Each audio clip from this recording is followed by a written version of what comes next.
The Panthers with a dominant performance in Game 7 in Toronto, and the pieces that Bill Zito traded for came to play, and the Panthers advanced to the Eastern Conference Final for the third straight season. We'll discuss all this and more on today's edition of the Locked On Florida Panthers podcast.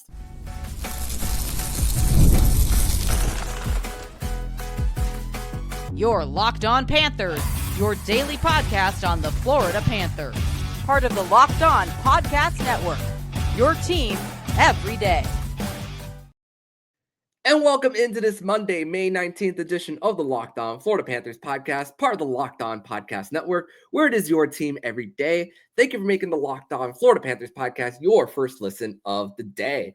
I'm Armando Velez for the Hockey News. You can follow me on X at MondoMan12, and joining me on today's edition of the show to break down this 6-1 victory for the Florida Panthers over the Toronto Maple Leafs. He is formerly of Panther Parkway, David Lasseter here on the show, and today's episode is brought to you by Monarch Money. Take control of your finances with Monarch Money. Use code LOCKEDONNHL at monarchmoney.com for 50% off of your first order.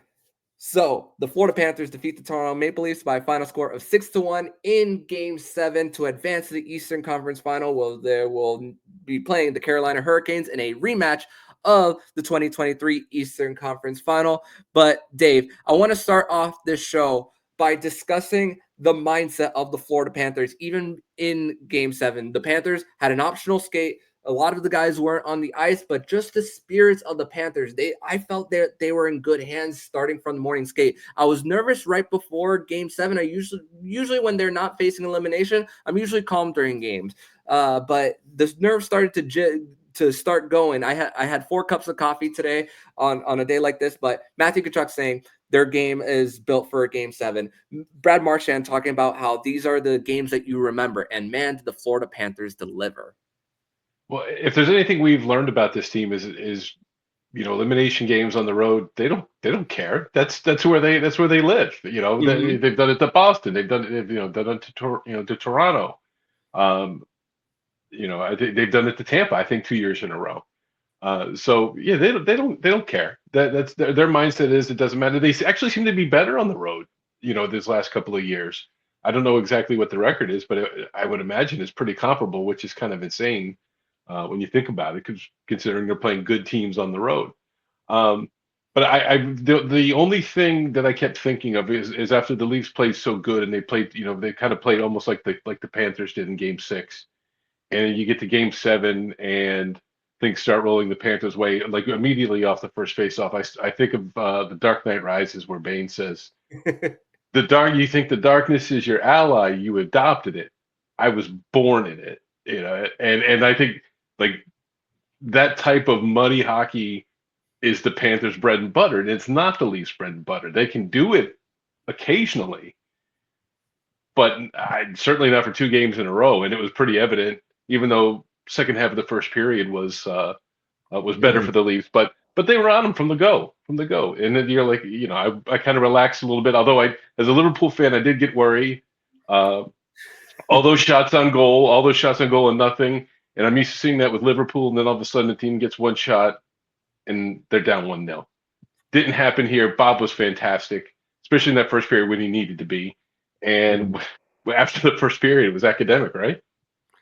No doubt. And the first 25 shot attempts belonged to the Panthers. The Leafs lines were having a hard time just clearing the end. There were multiple 1+ minute shifts by the Tavares line, and the fact that the Panthers in the latter part of the first period have with the Leafs multiple breakaway opportunities by the fourth line. It wasn't the Matthews, it wasn't the Nylanders, it wasn't the Martyrs, it was the Lorentzes and the Scott Laughtons that were getting on their breakaway opportunity. Great backtrack, by the way, by Eetu Luostarinen very early on in the game.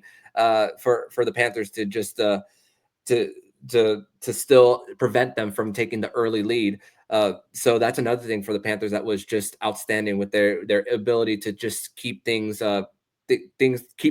And even Anson Carter, after the first period, was talking. They were asking him, how do you feel if you're the Florida Panthers with dominating the first 12 minutes? Their first shot against was 8:23 left in the first period. And Anson Carter was talking about, if you're another team, you're worried, but not the defending Stanley Cup champions. And he said, this is exactly where the Panthers want to be. Yeah, there were 7 straight shots on goal for the Panthers. The Panthers only had one power play, and there was only one power play to begin with the too many men on the ice for the Panthers. And now things started to like maybe shift a little bit towards the end of the first period for the Panthers. But really, it all started with the fact that the Panthers were able to weather that storm. And then once the second period happened, which is the period that you have to be careful with your changes and preventing the odd man rushes. The Panthers were very crisp in the neutral zone. They played more of that north-south hockey connecting, and more importantly, they got in front of the net, which, I mean, you think about the awareness of Evan Rodriguez seeing Seth Jones up into play, thinking that the pass was going to be to Reinhart, and then he beats Joseph Woll on the far side. Brad Marchand getting in on the forecheck, getting in on the forecheck as well, driving to the lane. Panthers retrieve the puck, that POP, and then Anton Lundell is able to convert. Which Anton Lundell, thankfully, he's okay. He left us at the end of the second period, returned for the third, and then that, and then for the Panthers there, the fact that Seth Jones, a high IQ play, does not touch the puck before Jonah Gadjevich gets back to the blue line, because in that situation, it would have been offside. It was reminiscent to the Cale Makar play that happened during the playoffs just a few years ago for the Colorado Avalanche, and then a high IQ play. I mean, the trade acquisitions that Bill Zito made, they came to play tonight, and it proved why you go out there and get those guys. Andrew Imber, public address announcer, tweeted, "This is why you take advantage when you're in a cup window and say screw them picks," like the Los Angeles Rams motto.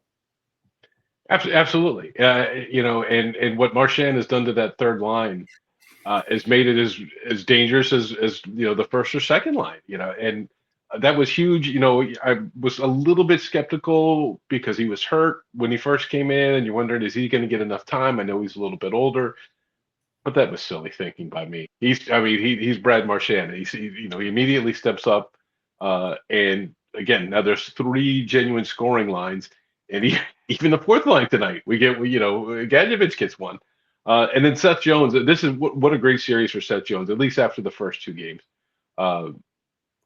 Just dominating effort, worth whatever you gave up for him. If you've got a cup window, you go all in on it. Picks and all this. Colorado can learn a lesson. They were worried about Rantanen leaving, and then they couldn't re-sign him, so they trade him all over the place. They could have used him. They could have used him. But what can you say about Bill Zito? The last 3 years, what he's done with this club. Third straight Eastern Conference final. Think about it. Third straight. The Panthers are in the Eastern Conference final for the third straight year. Couldn't have imagined that. 5 years ago, they put you in a straitjacket and put you away. Yeah. And here it is. And he's everything. He seems every time he pulls that slot machine, it's coming up all the cherries across, and it's paying off. The Jim Gregory Award gets voted after the second round. This has to be his year to win it. By the way, this has to be for him. And for the Panthers, just their ability to to always just have their focus level on the task at hand. I mean, we spoke about how the second period is the period that you have to be careful when it comes to giving up rushes and being crisp on your changes. And the fact that the fact is the Panthers gave up a goal when it was the third period, an odd period for them, getting a full line change, not getting it all the way, and then how quick they were able to respond, not even a minute later for the Panthers. Exactly 47 seconds later with that goal by Eetu Luostarinen, Panthers get the puck deep, and then Brad Marchand shoots from the half wall, and then Eetu Luostarinen deflects the puck in, which Eetu Luostarinen, I spoke about this on the Locked On AHL show. He was such an unsung hero for the Panthers. Had a great game 6, was throwing the body around, stripping pucks, had the primary assist to Anton Lundell. It's funny because the 5th goal, they didn't show the 5th goal. I was confused. I'm like, oh wait, the Panthers scored, and then it like just everyone contributing. I didn't mention this on the a few shows ago, but the Panthers, there had 17 different goal scorers for the Panthers, and that hadn't been done since 1993. I know there wasn't a new goal scorer tonight, but just you look up and down, it's six different goal scorers tonight for the Panthers. It's just coming in waves. And then if it's not one line getting the pucks in deep, it's another. If it's not one pair closing the gaps, it's another pair that's closing the gaps. And I just think it was just once again a complete team effort. And it just goes through the old saying. It's the champs until it isn't. It's the Florida Panthers until it isn't. Yeah, absolutely. And again, Game 7, these guys say, okay, we've done this. We've done this in Boston against the greatest regular season team of all time. No worries. If we could do it there, we could do it anywhere. And the whole, to borrow a cliche, the ice was tilted towards Woll the whole night. The whole night. Every time you looked at, and then like the elongated shifts, guys are winning board battles and keeping the puck in the zone, even when they're not scoring. But when you're up 4-1, then 5-1, at that point you just kill the clock, and that's what they did. They, played a little bit of keep away. Toronto had a couple of, I think they ended up with around 20 shots. It seems like 15 too many, because other than Domi's goal, I don't think they really had a whole lot of dangerous chances after the first. But again, Game 7, these guys, this is where they live. Yeah. To think that there could have been another goal if it wasn't for the gluteus maximus of Brandon Carlo there, which kind of reminded me of that part in, well, now this ride no longer exists, Shrek 4D, where Shrek lands on top of the dragon and he farts in front of the dragon in front of him.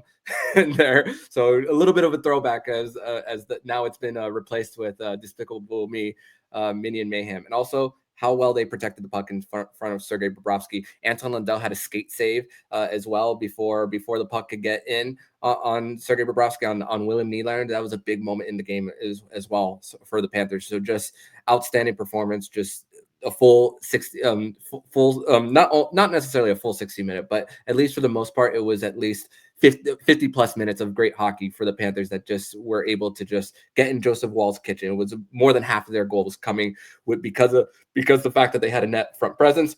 The Leafs were very spread out. I mean, on one of the goals, especially the Gadjevich goal, Morgan Riley is drawing and then loses Jonah Gadjevich there. So once again, it's exposing the bottom pair of the Leafs. And to think that how many blocks they had at the beginning is like, oh man, is it going to be one of those games? It ended up not being one of those. So thankfully the Panthers were able to pull it off. But we're going to transition over to segment number 2, where we're going to discuss more about our 3 stars of the game and the moment where we knew the game was won. We'll discuss that more next here on the Locked On Florida Panthers podcast. Today's episode is brought to you by Monarch Money. And ever check your bank account and wonder, where did all my money go? Between dining out, online shopping, and entertainment, it's easy to lose track where Monarch Money comes in. It's your personal CFO, give you full visibility and control over your finances. Monarch Money isn't just a budgeting app. It's a complete financial command center. You can track all your accounts, investments, and spending all in one place. So you stop just managing your money and start building your wealth.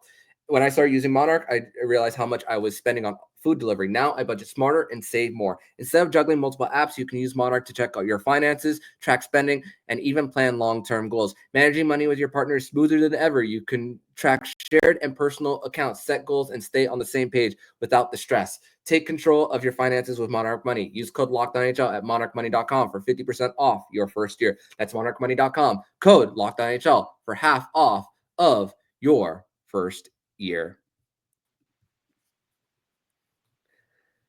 Segment 2 here on this Monday, May 19th edition of the Locked On Florida Panthers podcast. Thank you once again for making the Locked On Florida Panthers podcast your first listen of the day, here with David Lasseter, formerly of Panther Parkway, here on the show to discuss everything in this Florida Panthers 6-1 victory in Game 7 of the second round to send the Leafs home, and possibly that's maybe the end of the Core 4 era, as now the bill has come due for them. And wow, I'm still on a little bit of an adrenaline rush, David, from that game. Like I said earlier, 4 cups of coffee. I had to, and it's funny because Paul Maurice discussed how you don't need to get coffee for this kind of game, and to think that I should have taken his advice here for the show. But also I want to send my thoughts out to Chris Rooney, who got a puck into the eye from Nico Mikola's stick and had to be replaced by Garrett Rank. And also our thoughts are out to Winnipeg Jets forward Mark Scheifele on the death of his father, and then just playing an inspired game last night for the Winnipeg Jets before losing to the Dallas Stars. Unfortunately, he took a penalty right before overtime that Dallas was able to convert on. So let's get right to our 3 stars of the game for the Panthers here as they win 6-1. And I'm going to go Eetu Luostarinen as my 3rd star of the game. Got the assist on the Brad Marchand empty net goal, chipped it up the boards, and Brad Marchand was able to score there. And also just be once again being a net front presence, 3 points on the night for him, and just continue to elevate his game. And the thing with the Panthers is it's a on most teams that would be a lot of teams' second line, but it's the 3rd line for the Panthers. And honestly, thank you, Dale Talon, a great trade for the Panthers for Vincent Trocheck. So that trade is continuing to work well for the Panthers. Number 2 star, Brad Marchand, the Leaf killer in Game 7, continues to just perform. Now 5-0, like we mentioned, for Brad Marchand against the Leafs. And then number 1 star, a lot of people from the Chicago Blackhawks fan base were just talking about Seth Jones is overpaid. He was tasked with a lot of things in Chicago, but you see, after spending some time with Mikkola, even time with the top pair with Gustav Forsling, we saw his best game, and like we mentioned in segment number 1, it manifested. And I didn't even mention this earlier with Seth Jones on the one and only power play that the Panthers had. He was anticipating the puck when it was coming to the blue line and then pinching in at the proper time to keep those pucks in and to get more time in the Leafs end. I mean, it really started again. I really believe that was the start of like a little bit of momentum shift. That's not the point where I knew the game was won. We'll get that after I get your 3 stars. But I thought that Seth Jones really set the tone there. Your 3 stars, my friend. 3 stars. I'm going to say my 3rd star is Sergei Bobrovsky. Yep. In which I know he didn't see a whole lot of action, but he made some tremendous saves in that first period. They score early. You know, if the Leafs score after absorbing 10 minutes of pressure and the Leafs score, that crowd goes crazy. They get a little momentum, maybe a little bit of belief. And maybe things turn out differently, maybe not, but he needed to make those saves, and he did, and that's huge. Those were $10 million saves. Yeah. My 2nd star, Brad Marchand, empty net goal, 2 assists, and he kind of gets a little bit of a last laugh when he got the misconduct the other night, and that Leafs fan ran his gob in his face as he was going off the ice and kind of gave him that smirk. Maybe the guy who decided he was going to get in his face was one of the guys who threw his jerseys on the ice. You know, he's a Leaf killer, and I'm glad he's wearing Panther red, which a year ago I can't believe I would say that. Mm-hmm. And we agree wholeheartedly on the 1st star, Seth Jones. The reasons you mentioned, again, after the first couple of games, the Panthers got their bearings back. I thought he was excellent. I don't know what the advanced stats will point out, but it just seemed like he was always in position. He was always making the plays. He was winning his battles. He was creating offense. And that's why they gave up the money. That's why they're going to pay Seth Jones for a couple more years after this. That's exactly what they got him for. Yeah, more than a couple for Seth Jones until 2030. It just fits. It just fits so well in the Panthers' window, and the fact that again, the Barkovs, the Kachucks expire in 2030. It's going to be all together. It's a group that's going to stick. That's the best part about all of this for the Panthers. And also, I for Sergei Bobrovsky, I mean, early on when the Leafs were kind of overthinking their shots with the little time that they were getting in the offensive zone, when the Leafs were like right at the goal line, there was one play that Sergei Bobrovsky made on Pontus Holmberg where he swung the puck to like separate it, and then the centering feed. There was one to Max Pacioretty. He was ready with the stick for a poke check to make sure that it wasn't going to connect fully on the tape.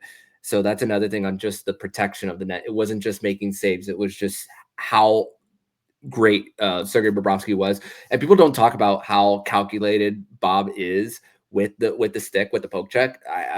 And sometimes you take a risk of if there's a move and they go to their backhand, you're laying down and you could possibly get beat high as well. So people don't consider that when he does go for those poke checks when they're on a breakaway. So I mean, credit to Sergei Bobrovsky once again for the Panthers. But the moment where we knew the game was won, I got to go with the Jonah Gadjevich goal because in live time, all I was saying in live time, that's offside. That's getting reversed. I said that no way I was celebrating that goal, but then again, they showed the replay. They reminded us Seth Jones did not touch the puck. And it's funny because Seth Jones' dad, Popeye Jones, he's an assistant coach for the Denver Nuggets. He was also in a Game 7. Unfortunately, the Denver Nuggets lost, so at least one Jones was able to Ex-Miami Heat Popeye Jones.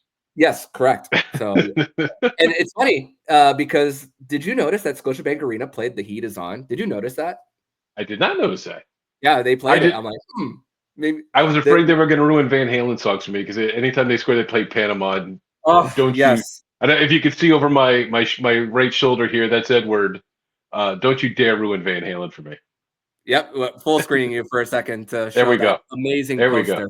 Oh, with the Best of Both Worlds, album cover too. I've noticed that. Is that the best? No, these are all just different guitar players, but Edward was the first one I put up. Okay, I thought it was the album cover with the Best of Both Worlds. But anyway, David Lee Roth over Sammy Hagar. As much as I love both of them, for the Panthers. That's without a question. Question. I'm an old guy, so you can tell I'm a Dave guy. So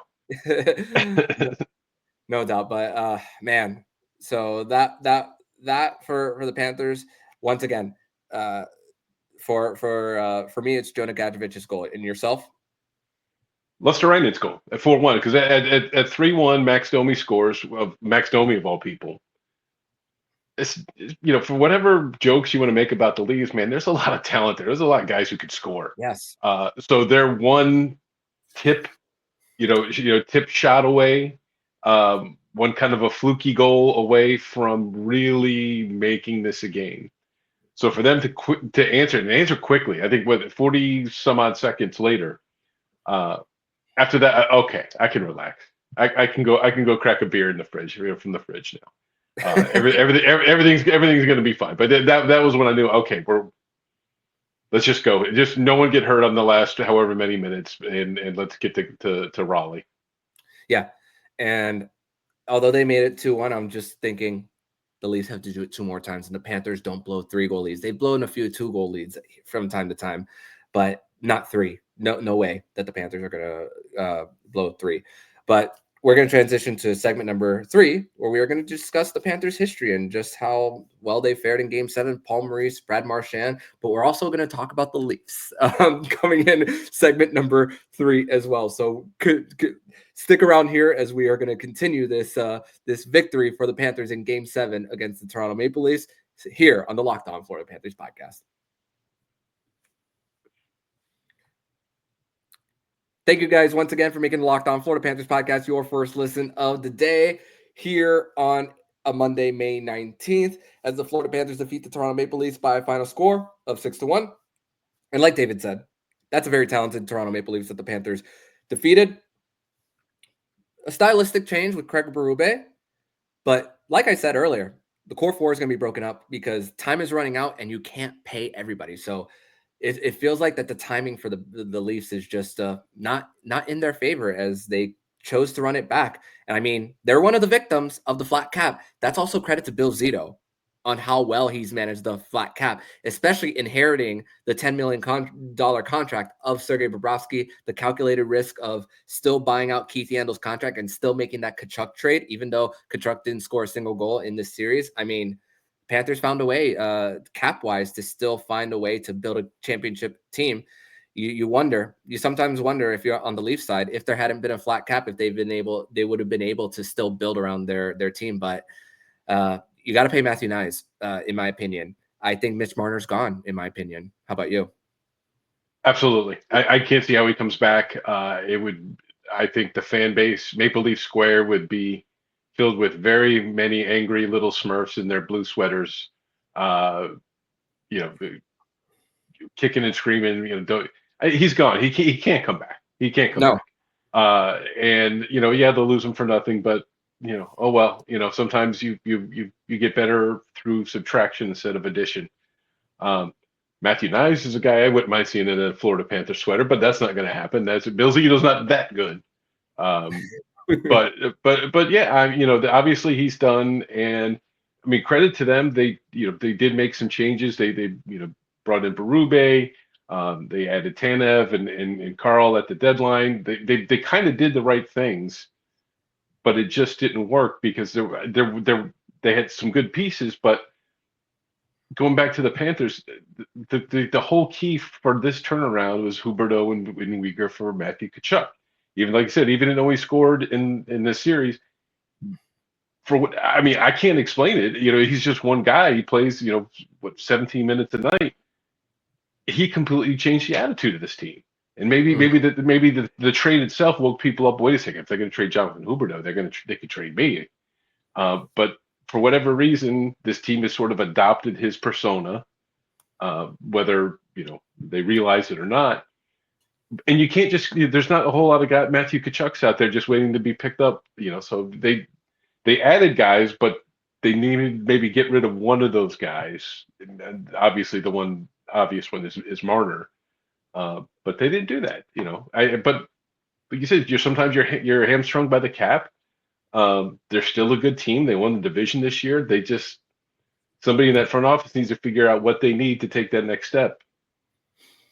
Yeah, no doubt. And by the way, speaking of Matthew Tkachuk trade, and also there's a little bit of trade compensation for the Panthers that has changed now. Now the trade for Brad Marchand, it's now a first-round pick. We don't know if it's going to be 2027 or 2028. It depends on the conditions of the Seth Jones trade. If the Panthers end up sending Chicago the 2027 first, then the Brad Marchand trade is officially going to be a 2028 first that is going to be sent to the Boston Bruins in that trade. And also the Matthew Tkachuk trade to Calgary, it's downgrading from number 22 overall. Now it's in between 29 and 32 because the playoff teams, it's based on your record.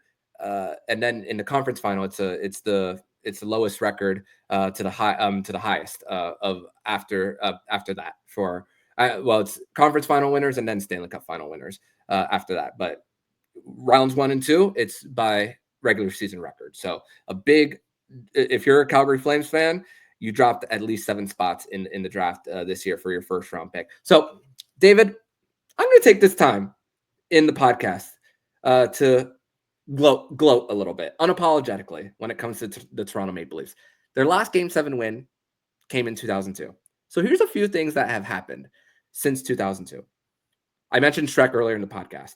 Shrek 2 was the most popular movie. Confessions by Usher was the most popular album. Marty St. Louis won the Art Ross. PS2 was the most popular console. Matthew Knies was 2 years old. Mark Zuckerberg invented Facebook from his dorm in Harvard. And wait, there's more.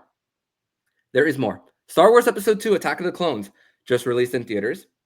How You Remind Me by Nickelback, Alberta natives, was the number 1 song.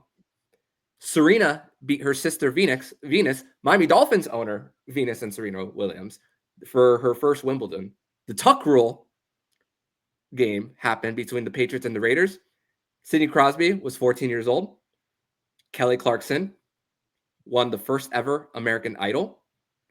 Tiger Woods won his second Masters in a row. That was in the middle of the Tiger Slam, which, by the way, congrats Scotty Scheffler for winning in Charlotte this weekend and for the Charlotte Checkers taking a 2-0 series lead. And Yao Ming was the number 1 overall pick in the NBA draft, and Salt Lake City hosted the Winter Olympics. Your thoughts after I listed all of those things since the Maple Leafs last time they won a Game 7? I feel old because I was 29 in 2002, and I had a lot less gray in my beard than I did then. That's a long time. I know they won some series since then, but I mean, Game 7 is that's money time, and the Leafs have been broke in Game 7.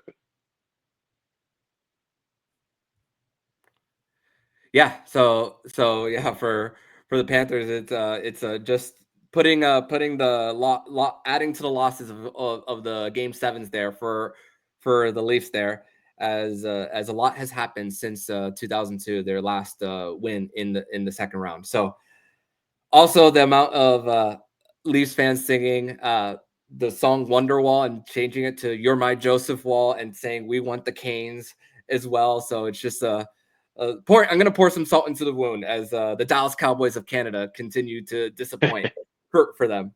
But Dave, now the Panthers, it's crazy because just like when they won Game 7 in Boston in 2023 on the road, they packed their bags for a whole week and went straight to Toronto then to go from Boston straight to Toronto at the time. This time, the Panthers are on their way home somewhat, but they're making a quick pit stop in Carolina.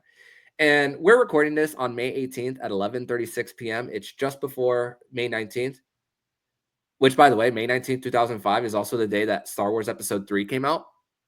So a lot of Star Wars references here on the day.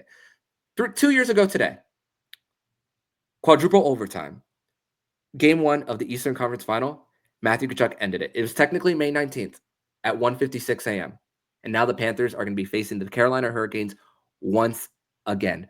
We spoke about Mitch Marner and the fact that they're moving on from Mitch Marner more than likely. There is a chance for Mikko Rantanen to be traded to Toronto, but the Leafs blocked it. Also, Marner has no move clause as well. So there is a chance for them to trade for Mitch Marner. And the fact that I got to give Carolina a lot of credit. They get 2 first-round picks. They get a young player in Logan Stankoven as part of that trade, and they add cap space. And this was supposed to be that gap year for the Carolina Hurricanes. But new players coming in, they fit the Rod Brind'Amour system there. You put the pieces together, but it's still successful. I talked about this on Locked On AHL, how they're kind of similar to like the San Antonio Spurs of when they were in their prime with Greg Popovich, the St. Louis Cardinals of the late 2000s, early 2010s. A lot of people describe them as boring hockey, but their brand works. And I think it's more underappreciated than anything.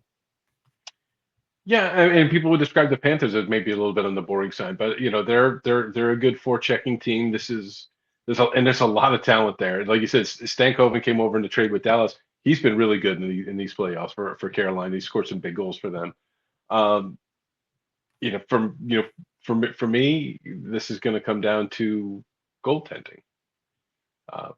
Bobrovsky or Freddie Anderson. But it's going to be a fun series, and I know we give Brind'Amour some crap for a couple of years ago saying that wasn't a sweep, even though it was a sweep. But those were 4 really close games, like you said, 4 overtimes in game 1, overtime in game 2. Tkachuk scoring the winner with 4.1 seconds or whatever it was in game 4 to sweep them. It wasn't easy. Those were nervy games. So this is not going to be an easy series. Carolina's hungry. They seem to be the next team that can maybe make the jump, and they're going to get their chance. And hopefully, a couple weeks from now, we're talking about the Panthers going to 3 straight Stanley Cup Finals. But it's not going to be easy. But I think it comes down to goaltending. I think it's Bobrovsky over Freddie Anderson.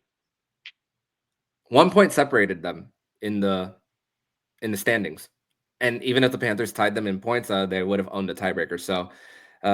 You wonder sometimes what one more win could have done, but at the same time, the Panthers, look what happened, winning the first 2 games in Tampa Bay, winning 2 road games in Toronto. I mean, let's keep this going. Starting on the road, it's no big deal for these guys. Yeah, I mean, for us as fans, we think we get a home game. These guys don't care. They don't care. I think they play better on the road. They've won so many big games on the road within the last couple of years. It's just another game. They don't care about the crowd. They're not worried about momentum shifts or whatever. The crowds really push. They don't care because they've been in every tough building you can imagine, and they've come out the other side. Even for as nervy as the Edmonton series was last year, they got to win in Edmonton last year. Mm-hmm.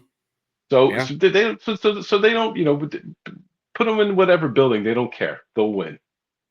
Yeah. I'm very excited. And honestly, the schedule was sent the day before. What would be the scenario if the Leafs win versus what the scenario would be for if the Panthers won?